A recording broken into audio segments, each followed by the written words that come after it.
ഏറെ വേദന തോന്നി.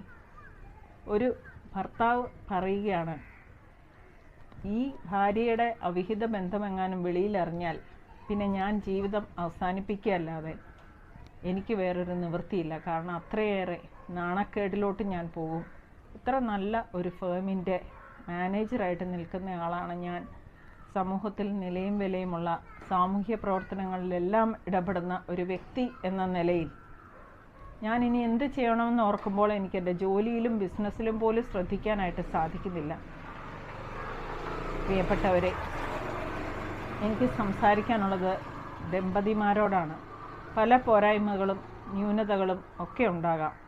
നമ്മൾ വിചാരിക്കുന്ന പോലെയുള്ള ഒരു വ്യക്തിയായിരിക്കണമെന്നൊന്നും ഇല്ലല്ലോ നമ്മുടെ ഇണയും തുണയുമായിട്ട് വരുന്ന ആൾ.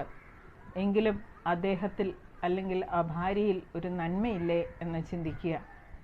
നിങ്ങൾക്കായി ആ ഒരു വീട് കൊണ്ടുപോകുന്ന ഒരു ഭാര്യ ചോദിച്ചത്, ഞാൻ ഇത്രയും നാളും എൻ്റെ എന്തെല്ലാം ആഗ്രഹങ്ങൾ ഉള്ളിലൊതുക്കി മക്കളുടെയും ഭർത്താവിൻ്റെയും കാര്യം നോക്കിയിട്ടും അദ്ദേഹം എന്നിലൊരു തൃപ്തി കണ്ടെത്തുന്നില്ല, ഞാൻ ചെയ്യുന്നതിനൊന്നും ഒരു വിലയില്ലാതാകുന്നു, ഒരു പരിഗണന പോലും എനിക്ക് ലഭിക്കുന്നില്ല എന്ന് ചിന്തിക്കുമ്പോൾ ഞാൻ എന്തിനായിരുന്നു ഇത്രയും നാളും എൻ്റെ കരിയർ നഷ്ടപ്പെടുത്തിയത്, എൻ്റെ ജീവിതം നഷ്ടപ്പെടുത്തിയത് എന്ന ചിന്തയാണ് ഉള്ളത് എന്ന്.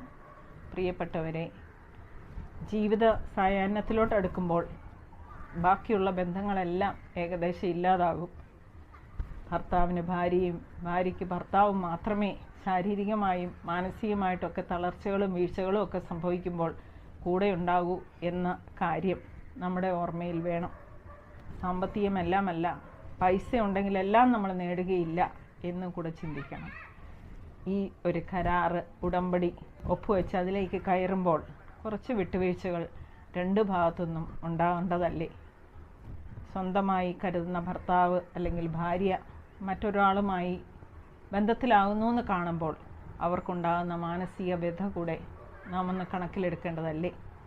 ഇത് ഒരു ടോപ്പിക്കായിട്ട് പറയണം എന്ന് ഈ പല സംഭവങ്ങൾ ഒന്നിച്ച് ചിന്തിക്കാനിടയായപ്പോഴാണ് മനസ്സിലായത്. ചിന്തിക്കൂ, ജീവിതത്തെപ്പറ്റി